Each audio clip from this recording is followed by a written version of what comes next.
ಗೃಹ ಸಚಿವ ಪ್ರಿಯಾಂಕ ಖರ್ಗೆ ಅವರು RSSನ ಸರಸಂಘ ಚಾಲಕರಿಗೆ ಒಂದು ಪತ್ರ ಬರೆದಿದ್ದಾರೆ. ಪತ್ರ ಇಂಗ್ಲೀಷ್ನಲ್ಲಿದೆ, ನನ್ನ ಕೈಯಲ್ಲಿದೆ, ಒಂದು 2 ಪೇಜ್ ಇದೆ. ಇದು ಪತ್ರದ ಸಾರಾಂಶ ಏನು ಅನ್ನೋದು ಹೇಳ್ಬಿಡ್ತೀನಿ. ಕೆಲವೊಂದು ಸೆಂಟೆನ್ಸ್ ಇಂಟ್ರೆಸ್ಟಿಂಗ್ ಇದಾವೆ, ಆ ಸೆಂಟೆನ್ಸ್ಗಳಿಗೆ ಬರ್ತೀನಿ ನಾನು.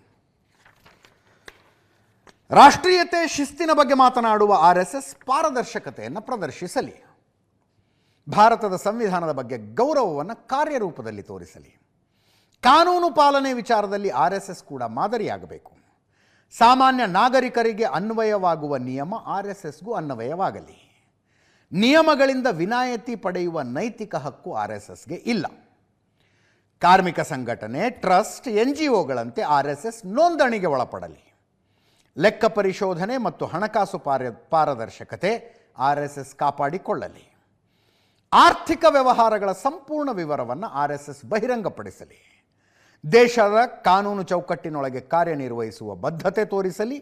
RSS ಶತಮಾನೋತ್ಸವ ಕೇವಲ ಸಂಭ್ರಮಾಚರಣೆಯಾಗಬಾರದು. ಶತಮಾನೋತ್ಸವವನ್ನು ಸಾಂವಿಧಾನಿಕ ಆತ್ಮಾವಲೋಕನದ ಸಂದರ್ಭವಾಗಿಸಲಿ. ಈ ಕುರಿತು RSSನಿಂದ ಪ್ರತಿಕ್ರಿಯೆಯ ನಿರೀಕ್ಷೆಯಲ್ಲಿದ್ದೇನೆ ಅನ್ನುವ ಪತ್ರವನ್ನು ಪ್ರಿಯಾಂಕ ಖರ್ಗೆ ಅವರು ಬರೆದಿದ್ದಾರೆ.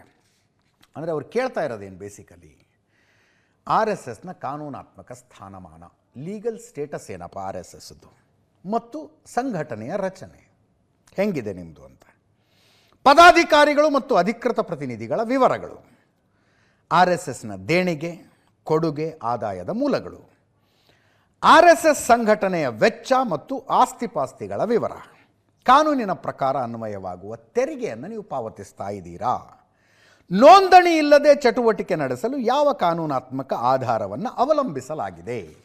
ಇಷ್ಟು ವಿಷಯಗಳನ್ನು ಇನ್ಕ್ಲೂಡಿಂಗ್ ಇಷ್ಟು ದೊಡ್ಡ ಪ್ರಮಾಣದಲ್ಲಿ ಕಾರ್ಯನಿರ್ವಹಿಸುವ ಹಕ್ಕು ಯಾವ ಸಾಂವಿಧಾನಿಕ ಮತ್ತು ಶಾಸನಾತ್ಮಕ ಚೌಕಟ್ಟಿನ ಅಡಿಯಲ್ಲಿ ಪಡೆದುಕೊಂಡಿದ್ದೀರಿ ಅಂತ ಪ್ರಿಯಾಂಕ ಖರ್ಗೆ ಅವರು ಕೇಳ್ತಾ ಇದ್ದಾರೆ.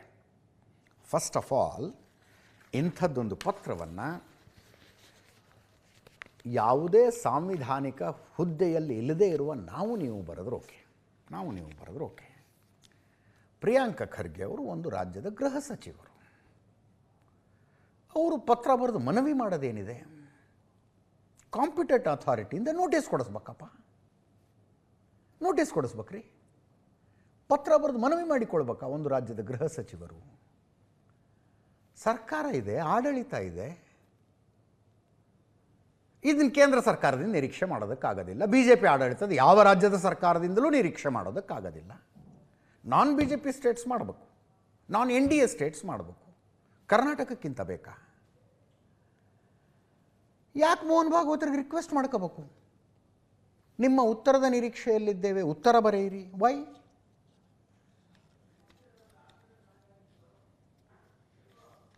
ಕಾಂಪಿಟೆಂಟ್ ಅಥಾರಿಟಿ ನೋಟಿಸ್ ಕೊಡಿಸ್ಬೇಕ್ರಿ. 1 ವಾರ 15 ದಿವಸದಲ್ಲಿ ಈ ಪ್ರಶ್ನೆಗಳಿಗೆ ನೀವು ಉತ್ತರ ಕೊಡದೆ ಹೋದರೆ ಆ್ಯಕ್ಷನ್ ತಗೊಳ್ಬೇಕಾಗತ್ತೆ. ನಿಮ್ಮ ಮೇಲೆ ನೋಟಿಸ್ ಕೊಡಿಸ್ಬಿಡ್ಬೇಕಪ್ಪ. ಮನವಿ ಏನಿದೆ ಅದರಲ್ಲಿ ಅಲ್ವಾ? We therefore request the RSS. What is there to request? Request the RSS to depute its authorized office bearers to explain the legal grounds on which an organization of such magnitude continue to function with anonymity or without being formally registered as a legal entity or as a body of individuals under the applicable laws.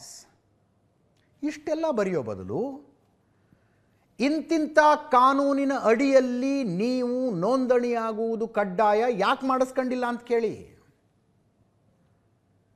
ಇಷ್ಟು ದೊಡ್ಡ sentence ಬದಲು ಬ್ರ್ಯಾಕೆಟ್ನಲ್ಲಿ ಕಾನೂನಿನ ಸಂಖ್ಯೆನ ಹಾಕಿದ್ರೆ ಮುಗಿದೋಯ್ತಪ್ಪ. ಈ ಕಾನೂನಿನ ಅಡಿಯಲ್ಲಿ ನೀವು ನೋಂದಣಿ ಮಾಡಿಕೊಳ್ಳುವುದು ಕಡ್ಡಾಯ. ಲಾ ಆಫ್ ದ ಲ್ಯಾಂಡ್ ಹೇಳುತ್ತದನ್ನು, ಮಾಡಿಸ್ಕೊಳ್ಳಿ ಅದನ್ನ ಅಂತ ಹೇಳ್ಬಿಟ್ರೆ ಮುಗಿದೋಯ್ತು. In a constitutional democracy, no organization, however old, large and influential, can remain above scrutiny. Every citizen, association, institution and body that operates in public life expected to comply with the law. In Bharat, even a Safai Karmachari must be registered to avail government benefits. ಸರ್ಕಾರದ ಲಾಭಗಳನ್ನು ತೆಗೆದುಕೊಳ್ಳಬೇಕು ಅಂದರೆ ಸಫಾಯಿ ಕರ್ಮಚಾರಿಗಳು ಕೂಡ ನೋಂದಣಿಯಾಗಿರಬೇಕಾಗಿರುವುದು ಕಡ್ಡಾಯ ಅಂತ ಪ್ರಿಯಾಂಕ್ ಖರ್ಗೆ ಅವರು ಹೇಳ್ತಾ ಇದ್ದಾರೆ. RSS ಹೇಳ್ತಾ ಇದೆ ನಾವ್ಯಾವ ಸರ್ಕಾರಿ ಸವಲತ್ತುಗಳನ್ನು ತಗೊಳ್ತಾ ಇದ್ದೀವಿ ಅಂತ. ನಾವ್ಯಾವ ಸರ್ಕಾರಿ ಸವಲತ್ತು ತಗೊಳ್ತಿದ್ದೀವಿ ಅಂತಿದ್ದಾರೆ ಅವರು. ಅಂದರೆ ಬೇಸಿಕಲಿ ಒಂದು ರಾಜ್ಯದ, ಇಷ್ಟು ದೊಡ್ಡ ರಾಜ್ಯದ ಗೃಹ ಸಚಿವರಾಗಿ ಮೋಹನ್ ಭಾಗವತರಿಗೆ ಮನವಿ ಪತ್ರ ಕೊಡೋದು ಏನಿತ್ತು ಅಂತ ನನ್ನ ಪ್ರಶ್ನೆ ಅಷ್ಟೇ. ಸಂವಿಧಾನದ ಇಂಥ ವಿಧಿ ನಿಮ್ಮಂಥ ಸಂಘಟನೆ ನೋಂದಣಿಯಾಗುವುದನ್ನು ಕಡ್ಡಾಯ ಮಾಡುತ್ತೆ. ಇಂಥ ವಿಧಿ ಅಂತ ಯಾಕೆ ಹೇಳ್ತಾ ಇದ್ದೀನಿ ಅಂದರೆ ಇದು ಯಾವ ವಿಧಿ ನನಗೆ ಗೊತ್ತಿಲ್ಲ. ಯಾವುದಾದ್ರೂ ಅಂಥದ್ದೊಂದು ವಿಧಿ ಇದ್ದರೆ, ಯಾವುದಾದ್ರೂ ಒಂದು ಆರ್ಟಿಕಲ್ ಇದ್ದರೆ ನೋಡಿ, ಸಂವಿಧಾನದ ಇಂಥದ್ದು ಆರ್ಟಿಕಲ್ಲು ನೀವು ನೋಂದಣಿಯಾಗುವುದು, ರಿಜಿಸ್ಟರ್ ಆಗೋದು ಕಡ್ಡಾಯ ಅಂತ ಹೇಳ್ತಾ ಇದೆ. ಯಾಕೆ ರಿಜಿಸ್ಟರ್ ಆಗಿಲ್ಲ ಕೇಳಿಬಿಟ್ರೆ ಮುಗಿದೋಯ್ತು. ಮನವಿ ಪತ್ರ ಅಲ್ರಿ, ನೋಟಿಸ್ ಕೊಡಬೇಕು. ನೋಟಿಸ್ಗೆ ಉತ್ತರ ಕೊಡಲಿಲ್ವಾ? ಗೌರ್ಮೆಂಟ್ ಮಷಿನರಿ ಇದೆ, ರೇಡ್ ಮಾಡಿ.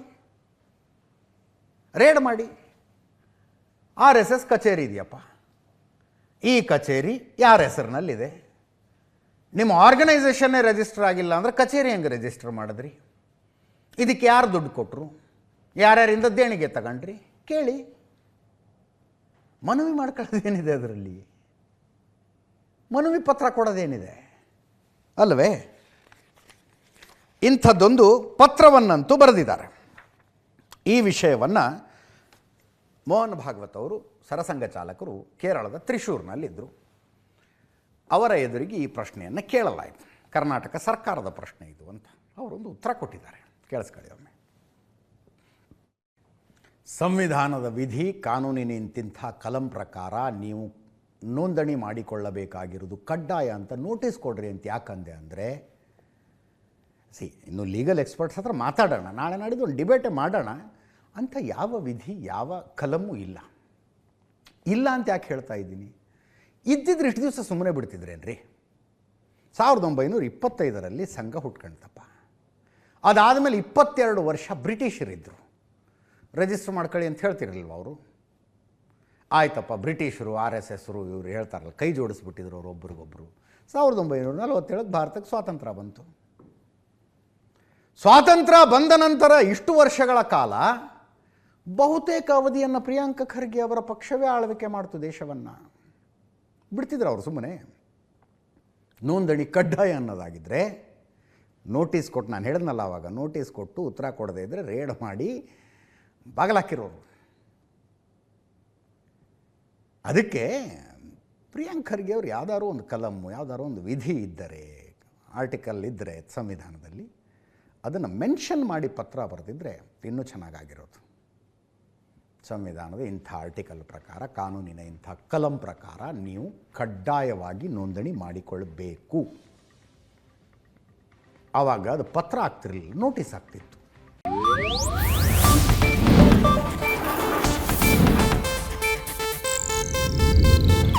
ಇದು ಏಷ್ಯಾನೆಟ್ ನ್ಯೂಸ್ ನೆಟ್ವರ್ಕ್ ಪ್ರಸ್ತುತಿ.